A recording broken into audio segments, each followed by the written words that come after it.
Bien, vamos a orar entonces, pidiendo la bendición del Señor.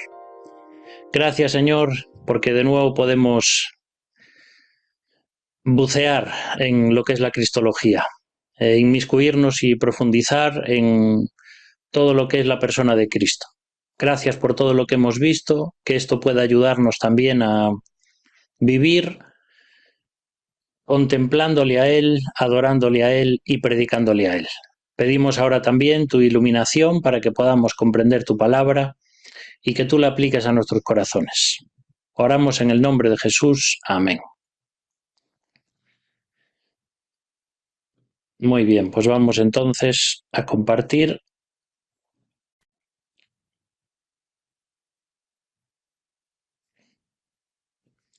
Y vamos entonces adelante con lo que es hoy la función intercesora de Cristo. Hemos visto algunas clases de funciones que el Señor Jesús hacía, pero hoy nos vamos a centrar más en lo que es su intercesión. Sabéis que una vez que Él murió, resucitó, ascendió a los cielos y está sentado a la diestra de Dios de una forma simbólica, pero también está realizando una función de intercesión. Y si vamos a Hebreos capítulo 7, versículo 23, el escritor de Hebreos dice: antes tuvimos muchos sacerdotes, porque ninguno de ellos podía vivir para siempre. Pero como Jesús no morirá jamás, mantiene su sacerdocio por siempre. Jesús puede salvar para siempre a los que por medio de él se acercan a Dios, pues vive eternamente y siempre está pidiendo a Dios por ellos. Entonces aquí el escritor nos recuerda lo que eran los sacerdotes del Antiguo Testamento en el tabernáculo y en el templo. Tenía que haber muchos sacerdotes porque ellos eran humanos y entonces iban muriendo y el sucesor pues ocupaba su lugar. Sin embargo, el Señor Jesucristo es uno y como Él resucitó y Él es Dios, pues permanece para siempre. Y dice que puede salvar a los que se acercan a Dios. Dice que vive eternamente y siempre está intercediendo por los creyentes ante Dios. Así que este versículo y otros más que hablan de este asunto nos muestran que el Señor Jesucristo, además de todas sus funciones, hoy en la eternidad y ante el trono de su Padre, también está intercediendo por nosotros. Esto ya lo vimos en otros momentos cuando hablábamos de que el Padre escucha la oración, el Espíritu Santo intercede dentro de nosotros con gemidos indecibles y el Señor Jesucristo intercede también por nosotros a la diestra del Padre. Es interesante todo este tema porque tiene que ver con ese tema que estamos haciendo referencia siempre del tabernáculo. Si os acordáis, teníamos dos altares en el tabernáculo. El altar que estaba fuera, que era el altar de bronce, donde se hacían los sacrificios. Y después estaba el altar del incienso, que estaba en el lugar santo, dentro ya en lo que es la caja del tabernáculo. Pero las cenizas o las ascuas del altar de afuera de bronce se llevaban adentro al altar de incienso, porque eso simbolizaba que para que haya intercesión del sumo sacerdote por su pueblo, tenía que haber un sacrificio previo. Entonces, gracias a la expiación del cordero, del animal allí sacrificado, luego el sumo sacerdote podía llevar esa intercesión que era como un olor grato ante el Padre y ante Dios mismo. Y de la misma forma, el Señor Jesucristo hoy puede estar intercediendo por nosotros como sacerdote, porque Él fue el Cordero de Dios que vino a expiar nuestro pecado. Así que todo eso, como decíamos, es un símbolo, es un tipo de lo que el Señor iba a hacer en el futuro y lo que está haciendo hoy, que es interceder por nosotros como sumo sacerdote. En Éxodo 12:23 dice: Cuando el Señor pase por el país para herir de muerte a los egipcios, verá la sangre en el dintel y en los postes de la puerta y pasará de largo por esa casa. Si os acordáis, en la última plaga que Dios trae para Egipto, les dice a los israelitas que preparen un cordero, que maten un cordero y que su sangre la pongan sobre el dintel y los postes de su casa, simbólicamente, porque no es que el ángel de Jehová luego iba a pasar y si no veía la sangre no sabía lo que había dentro, es algo simbólico para demostrar que con la Pascua, el comienzo de la Pascua ahí, esa sangre protegía al pueblo de Israel del ángel vengador. Entonces, de la misma forma que ese cordero protegía la vida de los israelitas y no así la vida del pueblo egipcio que no creía y que todos sus primogénitos murieron, así también la sangre de Cristo nos protege a cada uno de nosotros. Fíjate que esa sangre se ponía en los dos postes de la casa y de la misma forma podemos hacer una simbología aquí para hablar que la sangre de Cristo, el Cordero de Dios, fue puesta sobre los dos postes, pero no de una casa, sino los dos postes de la cruz. Y de esa forma estamos viendo a Cristo como un antitipo de lo que sucedía en Éxodo cuando Dios instituyó la Pascua. Entonces, encontramos con esto que Jesús tiene varias funciones en esa función intercesora junto al Padre. La primera es que aboga a nuestro favor. El Señor Jesucristo está intercediendo por nosotros, está cumpliendo una función de abogado defensor. Cuando Él estaba con los discípulos, Él les dijo, y yo rogaré al Padre y os enviará otro Paracleto. En alguna versión, como la 60, dice otro consolador. En otras versiones dice otro abogado, otro que os defienda. Entonces, si otro era un paracleto, era un abogado, significa que Jesús también lo era. Cuando dice os enviaré a otro paracletos, pues yo también lo soy, está diciendo el Señor. Por tanto, el Señor está realizando en el cielo la función de abogado. Si leemos primera de Juan 2:1 dice, mis queridos hijos, os escribo estas cosas para que no pequéis, pero si alguno peca, tenemos ante el Padre un intercesor, a Jesucristo el justo. Así que no es cualquier persona la que tenemos delante de Dios, sino que es el mismo Dios hecho hombre, el que ha muerto por nosotros en la cruz, el que ha resucitado, el que sabe lo que es ser tentado y que nos comprende cuando nosotros somos tentados. La vida cristiana debería estar exenta de pecado, pero Juan lo sabe perfectamente como humano y dice, yo os escribo esto para que no pequéis, pero cuando pequéis, porque se da por sentado que vamos a pecar, aunque tiene que ser algo puntual y no una práctica continua, dice, cuando alguien peque, que no se preocupe porque tenemos un intercesor, un abogado ante el Padre. El pecado es como un delito que nosotros cometemos ante el juez divino y cuando se nos acusa de este delito, o por ejemplo cuando Satán nos acusa delante de Dios, viene el abogado defensor, como vimos el otro día, para justificarnos y para decir ya no hay condenación, ya no hay acusación, porque yo he pagado el precio de su rescate. Así que Jesucristo es nuestro abogado, representa y funge esa función de abogado. Pero también otra función que tiene el Señor es refutar las acusaciones del diablo, que es un poco lo que estamos viendo en este punto. El diablo viene siempre para acusar a los cristianos delante de Dios. Por ejemplo, en Romanos 8, 33 y 34, el apóstol Pablo, después de hablar de cómo el ser humano vive una vida de pecado, cómo es imposible que el ser humano no deje de pecar, cómo el mismo apóstol decía, yo quiero ser santo, pero no soy capaz. y no quiero pecar, pero tampoco soy capaz. Y dice, hay una ley en mis miembros que me lleva a la práctica del pecado. Entonces está hablando de que humanamente nosotros por naturaleza no somos capaces de vencer al pecado. Pero luego en los versículos que siguen está diciendo que gracias al Espíritu de Dios que vive en nosotros tenemos una ley que está por encima del pecado. Eso es como el ejemplo de un avión. Tenemos la ley de la gravedad, una de las leyes físicas que gobiernan nuestro universo, sobre todo aquí en la Tierra. Es una fuerza de 9,8 Gs que se llama. Y todo eso significa que un cuerpo siempre va a caer. Si tú lanzas una piedra, va a caer. Si lanzas un objeto, va a caer. Nunca van las cosas hacia arriba, sino hacia abajo, porque está la ley de la gravedad.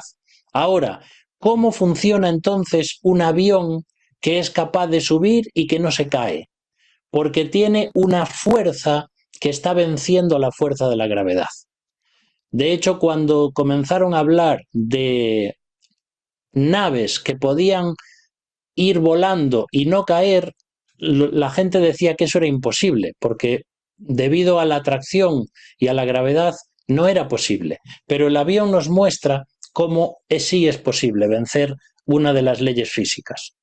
De la misma forma nosotros, como humanos, no podemos no pecar humanamente, pero gracias al Espíritu de Dios, que es una ley superior, un poder superior, nos da el poder de vencer el pecado.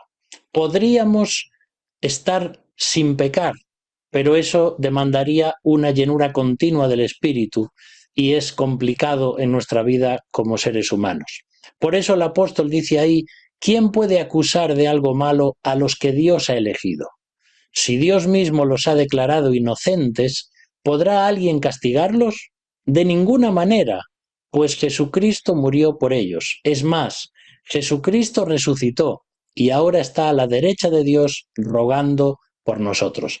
Así que cuando Cristo está ahí en la diestra de Dios pidiendo por nosotros, está diciendo también aquí el apóstol Pablo que ya no hay condenación, que no hay nadie que nos pueda acusar, ni personas ni seres angélicos, como en este caso el diablo, al que Apocalipsis llama el acusador de los hermanos. Entonces, el espíritu, Satanás tiene libertad todavía de entrar a la presencia de Dios para acusar cada vez que un hijo de Dios peca. Pero ahí encontramos a Jesús como nuestro abogado defensor, que ya pagó la pena de nuestros pecados. No solamente aboga a nuestro favor, no solamente refuta las acusaciones del diablo, sino que también puede aceptar nuestro ministerio, porque nosotros no podríamos hacer un sacerdocio, por decir así, para Dios si no fuese por la obra de Cristo. La primera carta de Pedro, capítulo 2 y versículo 5. Vosotros también, como piedras vivas, sed edificados como casa espiritual y sacerdocio santo, para ofrecer sacrificios espirituales aceptables a Dios por medio de Jesucristo. De esta forma, en este versículo, Pedro nos está diciendo que nosotros, como pensando en ese templo de piedra del Nuevo Testamento, el templo de Herodes, por ejemplo, él está haciendo una metáfora de que ahora nosotros no somos aquellas piedras, sino que somos piedras que están vivas y que debemos ir encajándonos unos en otros a nivel de la Iglesia, edificándonos unos a otros, ejerciendo el don que Dios nos ha dado para poder hacer la función de sacerdotes y poder ofrecer esos sacrificios espirituales que son aceptables a Dios gracias a Cristo. Si no fuera por lo que Cristo hizo por nosotros en la cruz, tampoco nosotros podríamos hacer un ministerio para el Señor. Podríamos hacer ministerios, pero no serían aceptables, porque tenían que ser justificados, limpiados por la persona de Cristo. Y por último, La cuarta función de Jesús junto al Padre es también mediar ante el trono de la gracia, aunque esto es lo que ya estamos diciendo en cuanto a su función de intercesión. Si os acordáis también que lo vimos cuando estudiamos el tabernáculo, vimos que el sumo sacerdote, cuando se ponía esas vestiduras para entrar a la presencia de Dios una vez al año, llevaba un pectoral donde estaban incrustadas 12 piedras preciosas y cada una de ellas llevaba el nombre de una de las tribus de Israel. Así que eso simbolizaba que el sumo sacerdote llevaba en su pecho para mostrar su amor a todas las tribus de Israel. Y otra de las cosas que hacía era interceder por ellos. Cuando él entraba al lugar santo y al lugar santísimo, llevaba con ellos simbólicamente al pueblo de Israel, representados en esos 12 nombres, con esas 12 tribus. Y entonces la sangre de la expiación del Cordero cubría el pecado. Y por eso el Señor, ahora como sumo sacerdote, está en la presencia de Dios intercediendo, no solamente por las tribus de Israel, sino por nosotros hoy como cristianos. Ahora, entrando ya en lo que es la función regia, es decir, que tiene que ver con Cristo como Rey y no solamente como alguien que intercede, encontramos tres palabras que se derivan de la palabra Rey. En primer lugar, cuando hay un rey, esto nos habla de una realeza, es decir, de una dignidad. La Biblia nos dice que Jesucristo es Rey, Rey de reyes y Señor de señores. Y eso nos habla de una dignidad, es decir, Jesús no es cualquiera, no es un hombre cualquiera que vivió de una forma tan pura que entonces Dios lo adoptó como su hijo, que esto es una de las herejías que vimos cuando comenzamos este estudio, sino que Cristo es digno, digno de todo honor, digno por ser Dios, digno porque vivió una vida perfecta, digno porque murió por nosotros y nos sustituyó, y digno porque resucitó. Por lo tanto, es un rey perfecto. Pero también la palabra rey nos habla del reinado, no solamente del carácter del rey como digno, sino también del reinado, que tiene que ver con la duración y con la autoridad. No hay ningún reinado si no hay tiempo, por lo menos aquí en la tierra. Entonces, cuando hablamos de un reinado o decimos tal rey comenzó a reinar en este año hasta este año, pues eso es lo que tiene que ver con el reinado y con la autoridad que ese rey tiene sobre sus súbditos. Y también otra palabra que tiene que ver con esto es el reino, que es el espacio de autoridad, es decir, en qué lugar el rey gobierna. ¿Sí? Entonces, con estos tres términos estamos, digamos, desmenuzando lo que tiene que ver con un rey. Es una persona que tiene dignidad, es una persona que durante un tiempo, con una autoridad, va a reinar, pero también en un lugar. Y esto es algo que tenemos que entender cuando pensamos en cuanto al reino de Dios y en cuanto a Dios como rey. Es algo que vamos a ir viendo ahora. Ahora, te voy a poner aquí una frase que tal vez es un poco difícil de entender. El Hijo de Dios no fue siempre Jesús, pero Jesús fue siempre el Hijo de Dios. No es un trabalenguas. Te lo voy a explicar por si acaso no se entiende bien.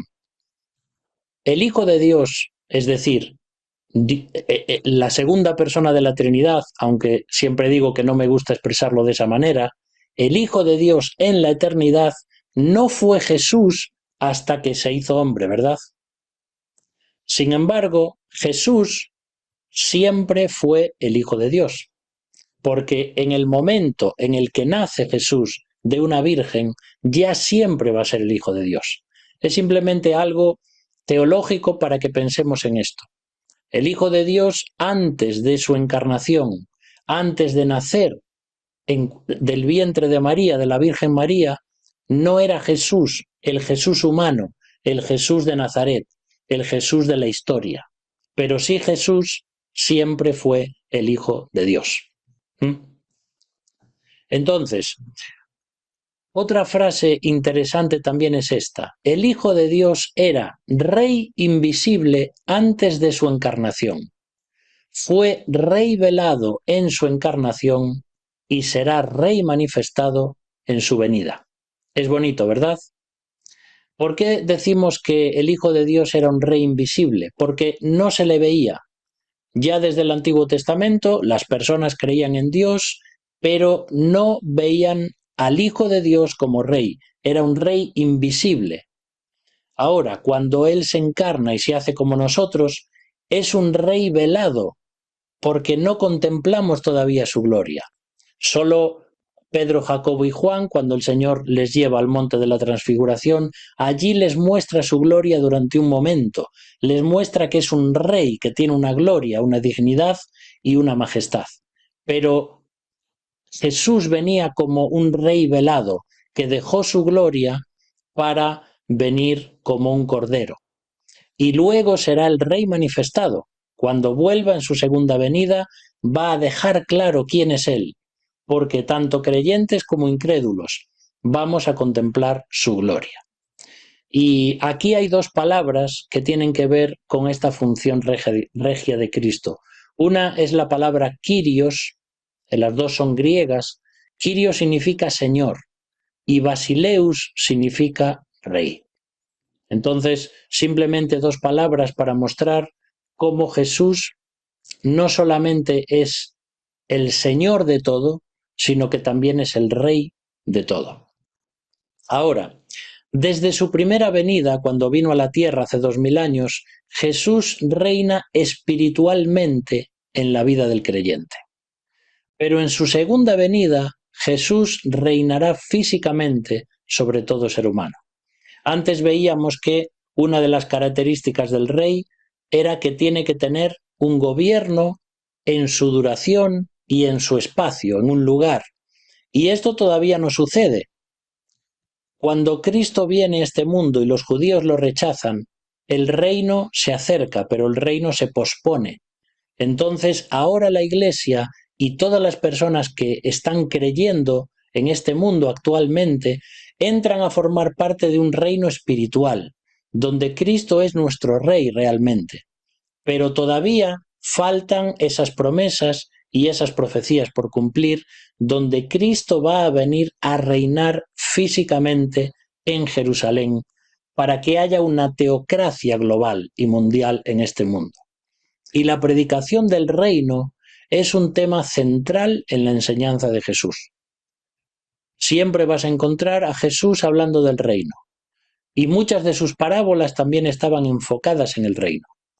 Aquí tenemos que entender dos cosas, porque una cosa es el reino que está prometido para los judíos, que es el reino milenial o el reino físico que se establecerá en la tierra, y otro es, como estamos diciendo, el reino espiritual, algo que un creyente tiene cuando cree en Cristo como Salvador. Entonces, ese reino se va estableciendo en las vidas de las personas, en la Iglesia, pero no físicamente. Esa es una diferencia que tenemos que hacer.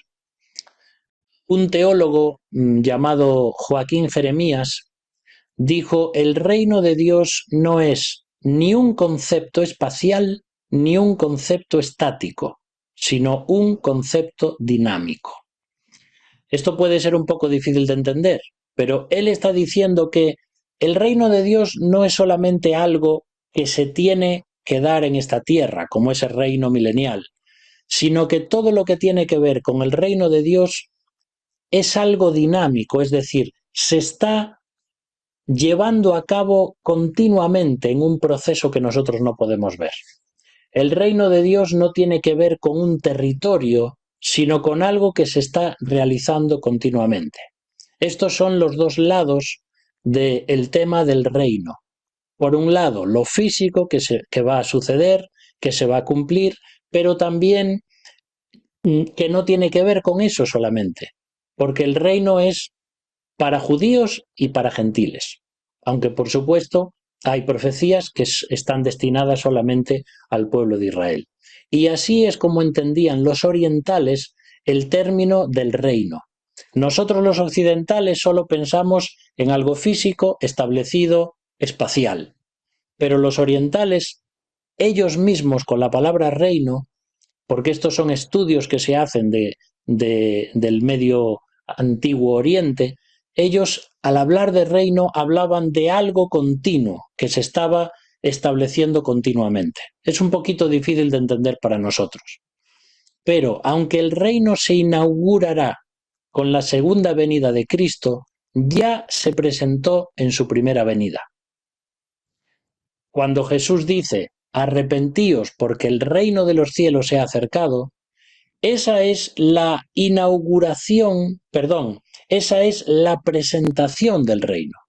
Jesús viene como rey, viene detrás de él, por decirlo así, el reino de Dios, el reino de los cielos, que está siendo ofrecido y presentado al pueblo de Israel, pero Israel va a rechazar al rey y va a rechazar ese reino.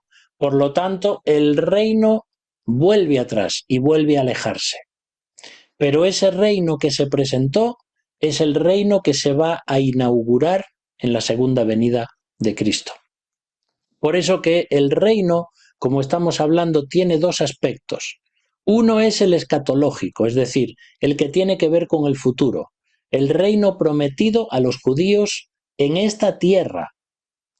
Y hay un montón de profecías bíblicas en el Antiguo Testamento que hablan de ese momento y de ese reino donde el cual el lobo y el cordero estarán juntos, donde el niño podrá jugar con la serpiente, donde el niño morirá de 100 años.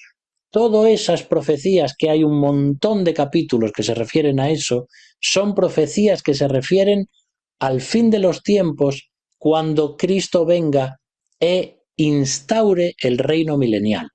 Porque esa profecía fue dada para los judíos. Entonces tiene que haber un reino físico donde se cumplan todas esas promesas. Pero el otro aspecto del reino, que ya estábamos diciendo hace un rato, es el que tiene que ver con el espiritual, con los creyentes y con el cielo. Entonces, cuando hablemos de reino, según los textos que estamos usando bíblicamente, tenemos que pensar en el reino ofrecido a los judíos, prometido y que va a ser inaugurado en la segunda venida de Cristo, o el reino en el cual nosotros ya somos reyes y sacerdotes porque hemos creído en Cristo como Salvador.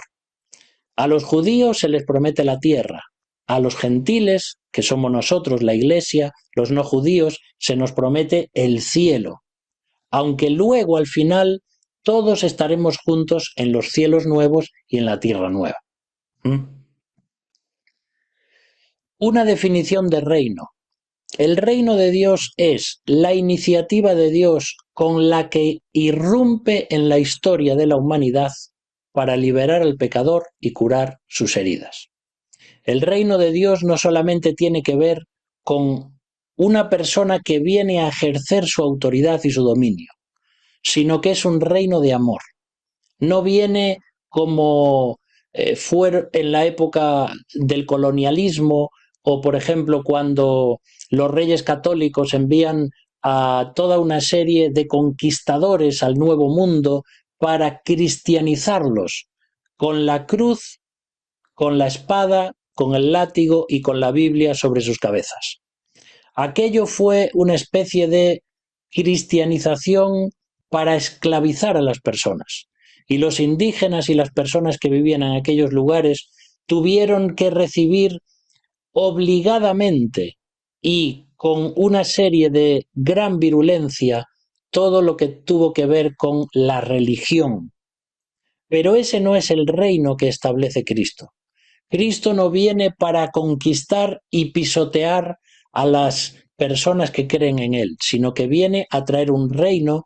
Cuando hablamos del reino en el que Cristo salva, no estamos refiriéndonos ahora a su segunda venida, es esa iniciativa donde Dios quiere restaurar al pecador. Viene con su reino, pero para hacer partícipe al pecador de algo que no merece, que es poder entrar en un reino. Nosotros pertenecíamos al reino de Satanás. Estábamos esclavizados bajo el príncipe de este mundo, pero Cristo nos sacó de ese reino de oscuridad y nos llevó al reino de la luz.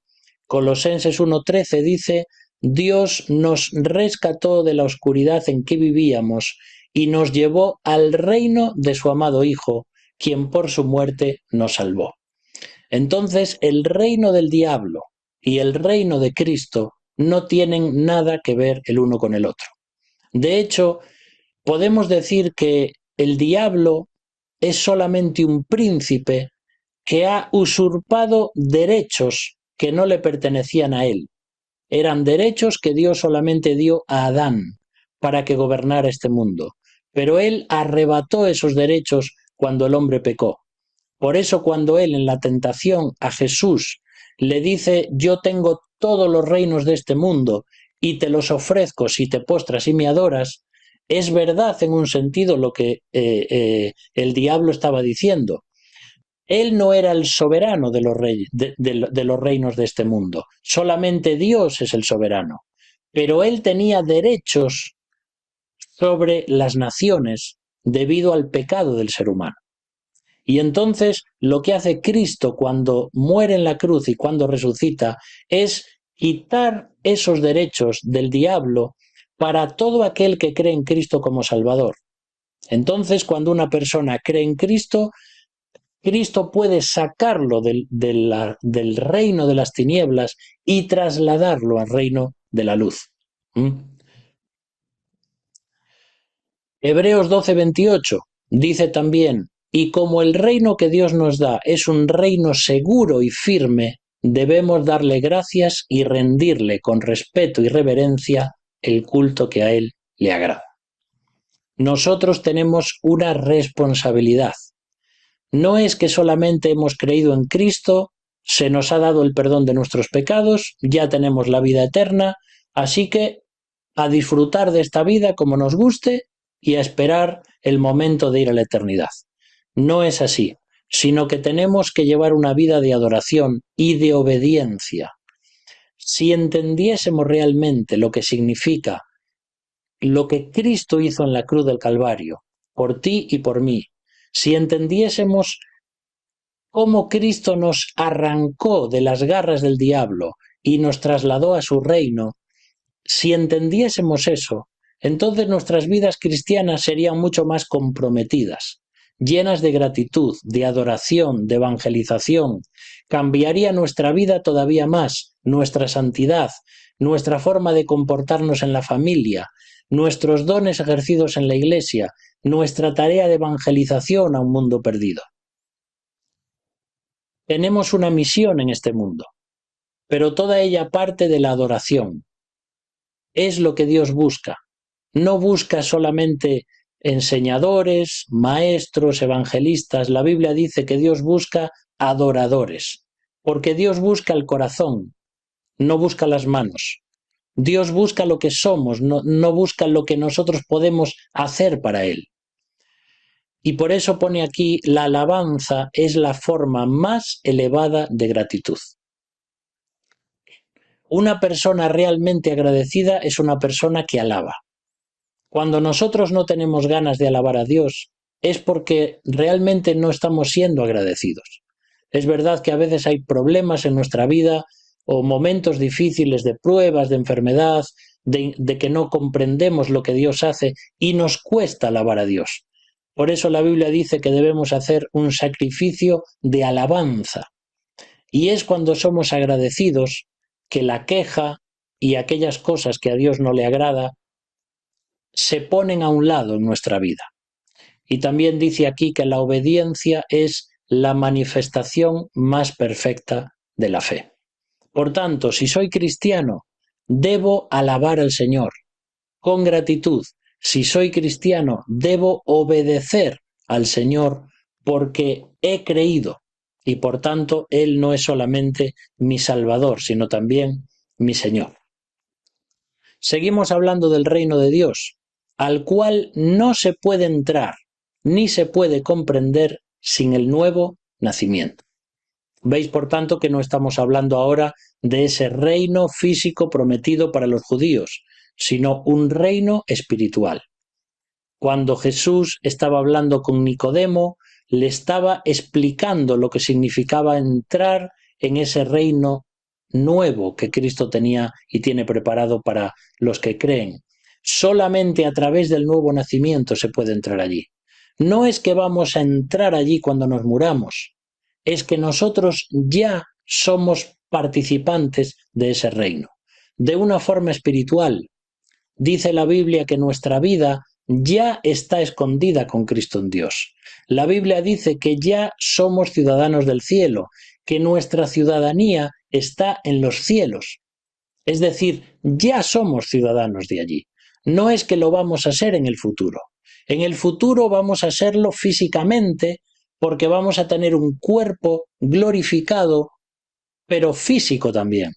A veces pensamos en el cuerpo glorificado como algo abstracto, como algo espiritual, como un ente, como algo que flota, no sé.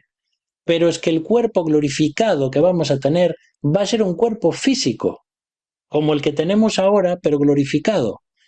El Señor Jesús, cuando resucitó, no tenía un cuerpo invisible, un cuerpo glorificado que no se podía ver.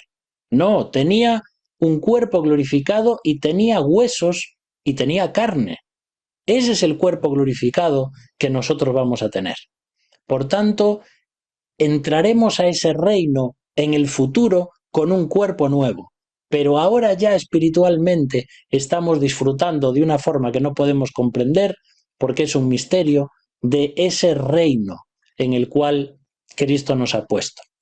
Por eso Juan 3:3 dice, Jesús le dijo a Nicodemo, te aseguro que si una persona no nace de nuevo, no podrá ver el reino de Dios.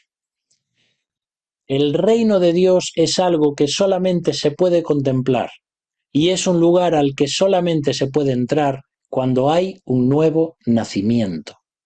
Por tanto, aquí el Señor le está aclarando lo que significa formar parte de ese reino y cómo se puede entrar en él.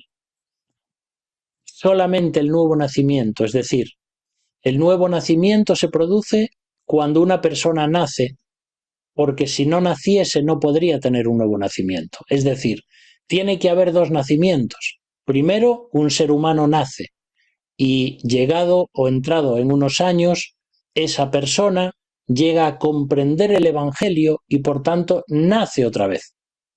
Es lógico, ¿verdad? No puede haber un nuevo nacimiento si no hay un nacimiento previo. Un ser humano que no ha nacido no puede tener un nuevo nacimiento. De ahí viene todo el tema luego del que no nace del agua y del espíritu, etcétera, etcétera. Pero cuando hablamos de un reino, hablamos de que es necesaria una constitución y una serie de leyes. El reino que Dios tiene para nosotros y el reino que Dios va a establecer para los judíos se compone de un código de leyes. Esto sucede, por ejemplo, en primer libro de Samuel, capítulo 10 y versículo 25.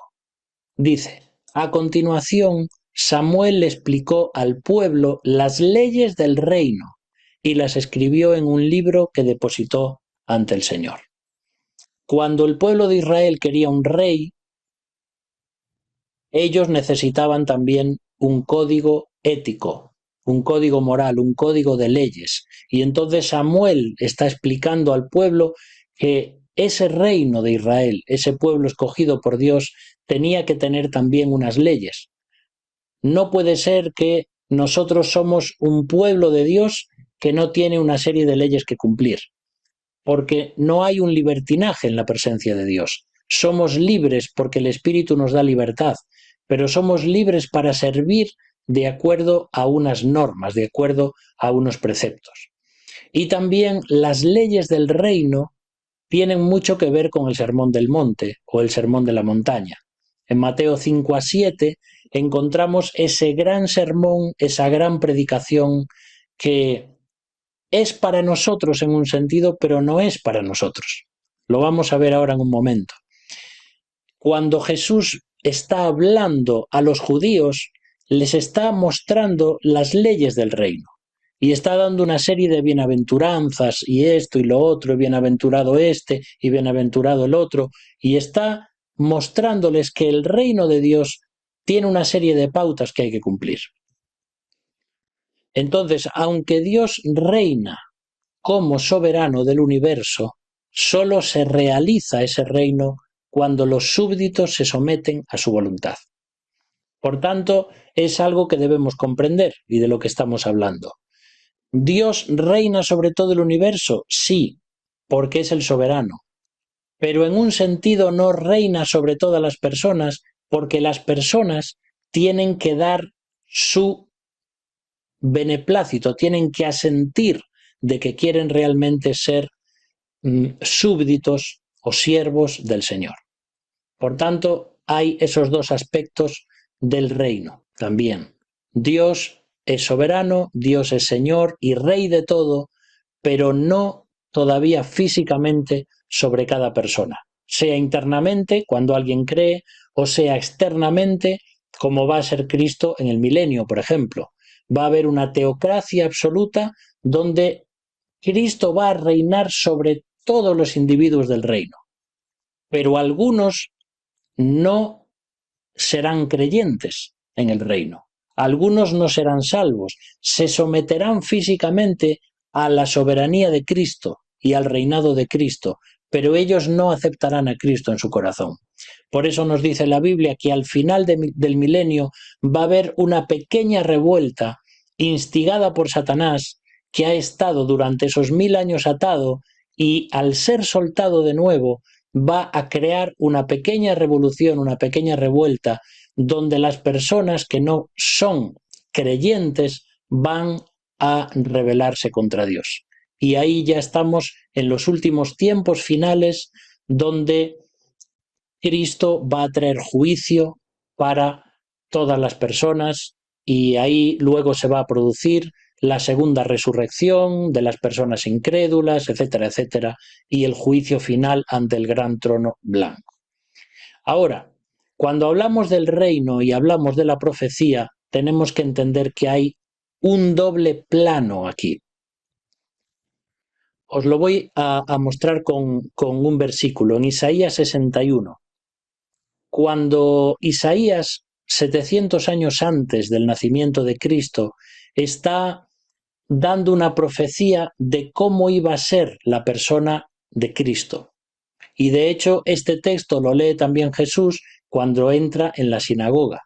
Y dice aquí, como si fuera Cristo hablando, el Espíritu del Señor Omnipotente está sobre mí, por cuanto me ha ungido para anunciar buenas nuevas a los pobres. Me ha enviado a sanar los corazones heridos, a proclamar liberación a los cautivos y libertad a los prisioneros, a pregonar el año del favor del Señor y el día de la venganza de nuestro Dios. Aquí encontramos una misma profecía que tienen en su cumplimiento dos momentos diferentes. Si os acordáis, cuando Jesús mismo lee esta profecía en la sinagoga, dice que desenrolla ahí el rollo de Isaías y empieza a leer y termina cuando dice a pregonar el año del favor del Señor. Pero no sigue leyendo, porque el día de la venganza de nuestro Dios todavía es futuro. No solamente en el momento que Jesús lo leyó, sino aún para nosotros es algo futuro. La segunda venida de Cristo, el día de la venganza de Dios, todavía no sucedió. Entonces, en los mismos versículos, en el mismo versículo, en el mismo texto, en la misma profecía, hay dos planos diferentes de cumplimiento. Cosa que esto era un problema para los profetas del Antiguo Testamento, porque escribían sin comprender lo que iba a suceder en el futuro. Como ellos, si esto lo lees de corrido, el año del favor del Señor y el día de la venganza de nuestro Dios.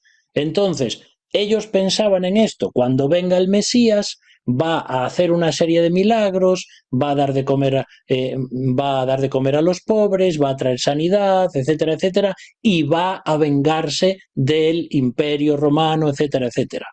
Pero es que esa última frase no era para cumplir en el momento de Cristo. ¿Alguna vez habéis visto una imagen como esta o se ha explicado algo así? Cuando los profetas del Antiguo Testamento veían las profecías hacia el futuro, es como si viesen, imagínate, con unos prismáticos. Entonces ellos veían, imagínate que cada una de estas cimas o picos de las montañas son profecías. Cuando ellos veían hacia el futuro, veían dos montañas juntas, dos picos, y entonces pensaban que una y la otra estaban unidas prácticamente, pero no veían todo lo que sucedía en el valle ni la distancia que había entre las montañas o las montañas más bajas que iban a venir después. No sé si me explico con esto. Ellos intentaban comprender cómo era la profecía, como Daniel, por ejemplo, que pide luz para comprender la profecía y el ángel le dice, no, Daniel, sella las palabras de esta profecía porque esto es para el futuro, no es para que tú lo entiendas ahora. Y de la misma forma, otros profetas del Antiguo Testamento. Creo que es Pedro, si no recuerdo mal, quien dice que ellos intentaban indagar cuál era el espíritu de Cristo en las profecías, pero no lo comprendían. Ellos veían y decían, ¿ves? Como el versículo que acabamos de ver, va a venir el Mesías, va a dar libertad a los cautivos, ¿verdad? Y va a traer el año de la venganza o el día de la venganza. Pero no entendían, porque era imposible, que hay un lapso de tiempo muy grande, de miles de años, entre la primera venida de Cristo y la segunda venida de Cristo. Por eso hay esos dos aspectos, esa dualidad de la profecía, cosas que parecen juntas pero que no lo están. Hechos 1:6 dice, entonces los que se habían reunido le preguntaron a Jesús diciendo, Señor, ¿restaurarás el reino a Israel en este tiempo? Y les dijo, no os toca a vosotros saber los tiempos o las sazones que el Padre puso en su sola potestad. Por tanto, los judíos, los discípulos, cuando Cristo vino, como decimos mil y una veces, ellos creían que Cristo venía para ser el rey y para venir a instaurar el reino prometido. Y por eso le preguntan antes de su ascensión, ¿va a ser ahora el momento en el que vas a traer el reino? Y Jesús no les dice ni que sí ni que no, les dice, mirad, eso solo lo sabe el Padre. Como cuando les dice, el día ni la hora ni el Hijo lo sabe, sino solo el Padre. Por supuesto se está refiriendo al Hijo como humano. En su naturaleza humana él no sabía cuándo iba a ser la segunda venida o cuándo iba a ser todo este tema del reino, pero como Hijo de Dios en su naturaleza divina, claro que lo sabía. Y él les dice que los tiempos o las sazones de Dios son diferentes que para nosotros. Tiempos ahí es la palabra cronos, que tiene que ver con el tiempo normal, con el reloj. Pero luego están las sazones, que es la palabra kairos, que tiene que ver con las oportunidades. Las oportunidades tiene que ver con las dispensaciones, es decir, el tiempo que Dios tiene para cumplir sus decretos y sus profecías y sus promesas tiene que ver con un tiempo, pero está establecido por él. No es un tiempo como a nosotros nos gustaría, ni el que nosotros podemos medir. Y de la misma forma tiene también kairos, es decir, dentro de ese tiempo hay ciertas cosas que Dios prepara o establece u omite para llevar a cabo sus planes, pero esto es un misterio para nosotros. El tiempo preciso del reino de Israel está oculto en los designios del Padre y no es identificable con el tiempo en que vivimos ni con la dispensación actual. Por eso los judíos no podían entender esto, no se les podía responder en cuanto a esto, ni siquiera nosotros podemos comprender en toda su dimensión todo lo que tiene que ver con ese reino de Cristo. Como decíamos antes, el reino se acercó a la tierra con Cristo, pero no se estableció sobre Israel. Mateo 21:43 dice: por eso os digo que el reino de Dios se os quitará y se le entregará a un pueblo que produzca los frutos del reino. Debido a la incredulidad del pueblo judío, el reino que venía para ellos lo rechazan, y Jesús le está diciendo: pues ahora ese reino que vosotros rechazáis se lo vamos a dar a otro pueblo. ¿Y cuál es ese pueblo? Pues la Iglesia. El conjunto de hombres y mujeres que, gracias al sacrificio de Cristo y a la obra del Espíritu Santo, podemos estar produciendo ese fruto del Espíritu, es decir, los frutos del reino. Romanos 11:25 dice: algunos judíos se han vuelto muy tercos y no quieren creer en Jesucristo, pero solo se portarán así hasta que los no judíos pasen a formar parte del pueblo de Dios. Después de eso, Dios salvará a todo el pueblo de Israel. Bueno, son versículos tremendos estos. Está diciendo ahí que los judíos, y todavía hoy, se han endurecido, no han reconocido a Jesús como el Mesías. Y de esa forma, hasta que pasen los tiempos y hasta que, dice ahí, se portarán así hasta que los gentiles, es decir, nosotros, lleguemos a formar parte del pueblo de Dios. Y después dice: Dios salvará a todo el pueblo de Israel. Ahora, esto no significa que Dios va a salvar a todo individuo israelita. Hay una cosa muy importante de entender aquí. Prestad atención. Romanos del 9 al 11 está escrito para la nación judía, no para la Iglesia. Te lo repito otra vez, es mejor que lo memorices esto. Romanos del 9 al 11 tiene que ver con la nación de Israel, no con la Iglesia. No se aplica a los gentiles. Por eso hay tantos problemas cuando, por ejemplo, vemos ahí el tema de la elección divina y que vemos que Dios elige a uno y rechaza al otro. Esto no es para la Iglesia, por tercera vez. Esto no es para la Iglesia, por cuarta vez. No hay elección en estos capítulos individual. La elección de la que se habla aquí tiene que ver con el pueblo de Israel como nación, no como individuos. Si estudiásemos este tema con profundidad y con tiempo, veríamos cómo Dios elige a la nación de Israel. Y por eso dice: va a salvar a todo Israel. Todo Israel será salvo como nación, pero no individualmente. Y si no entendemos esto, los versículos de Romanos del 9 al 11 nos van a dar una serie de quebraderos de cabeza, de mala exégesis, de mala hermenéutica, de mala aplicación, porque vamos a decir: ¿ves? Dios elige a unos y desecha a otros. De ninguna manera. Eso tiene que ver con el pueblo de Israel. Diferencias entre el reino y la Iglesia. El reino viene de arriba, la Iglesia surge de abajo. Entonces, cuando hablamos del reino, es algo que Dios trae, pero la Iglesia surge de abajo porque somos salvos aquí y somos llevados luego a la eternidad. Otra frase importante es que en ningún lugar de la Biblia ni del Nuevo Testamento se dice que Cristo es el Rey de la Iglesia. Cristo es el Rey de Israel y es el esposo de la Iglesia, y no al revés. Son temas importantes. Entonces, el sermón del monte que da Cristo, la moralidad y la ética de ese sermón es para todos, pero su objetivo es Israel. Hay personas que no están de acuerdo con esto. Para ellos no hay distinción entre la Iglesia y en cuanto a Israel. Entonces luego se crean toda una serie de conflictos a la hora de interpretar las Escrituras. En este sermón del monte no hay referencias ni al nuevo nacimiento, ni a la justificación por la fe, ni al Espíritu Santo. Cosas que son básicas para que una persona crea y se convierta.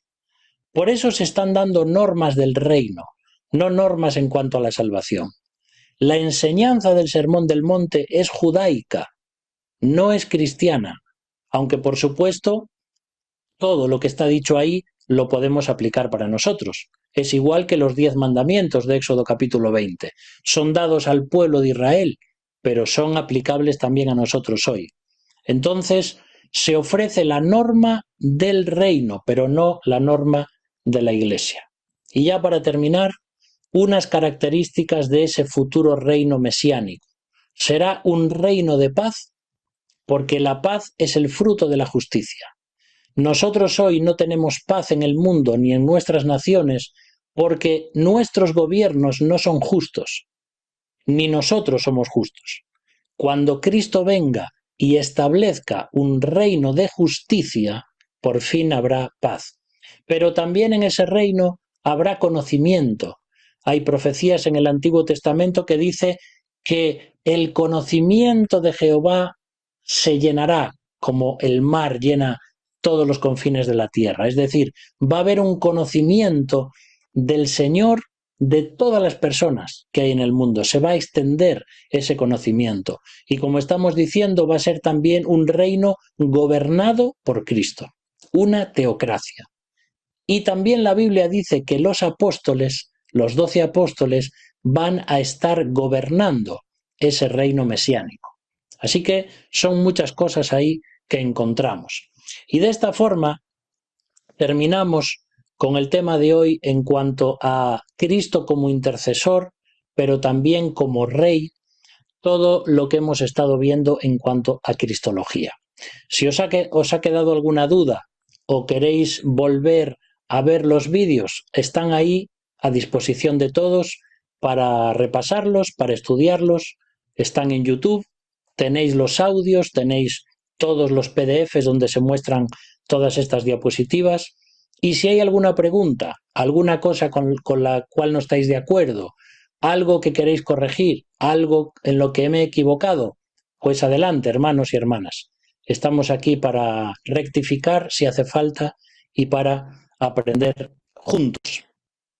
Así que muchas gracias a todos por estos meses tan especiales donde yo he podido aprender más, repasado cosas, aprendido cosas y también el hecho de que habéis estado ahí también para seguir este estudio, que entiendo que ha sido a veces complicado, a veces profundo, pero creo que necesario para ver un poquito más exhaustivamente el tema de la cristología. Muy bien, vamos entonces a orar para terminar. Gracias, Padre, por todos estos meses donde hemos podido estudiar tu palabra. Gracias porque tu Espíritu nos ilumina para que podamos entenderla. Tenemos a tu Espíritu en nosotros. El mismo que inspiró las Escrituras es el mismo que nos ilumina hoy para que podamos comprenderla. Y además tenemos la mente de Cristo. Por eso, Señor, ayúdanos a entenderla, a proclamarla, a vivirla, para que, como decíamos antes, seamos hombres y mujeres cristianos llenos de gratitud y de adoración y de obediencia. Pedimos tu bendición para cada uno de nosotros, cada una de las familias aquí representadas, que tú sigas dándonos fe y esperanza para seguir adelante en la vida cristiana, al ver un mundo que se estropea, que se termina, pero al recordar también todas tus promesas, que Cristo volverá a buscarnos, que Cristo establecerá su reino y que así todas tus promesas se cumplirán, hasta el día en que juntos, Israel y la Iglesia, adoraremos como uno solo a nuestro amado Salvador. Por eso, Señor, recibe nuestra adoración en el nombre de Jesús. Amén.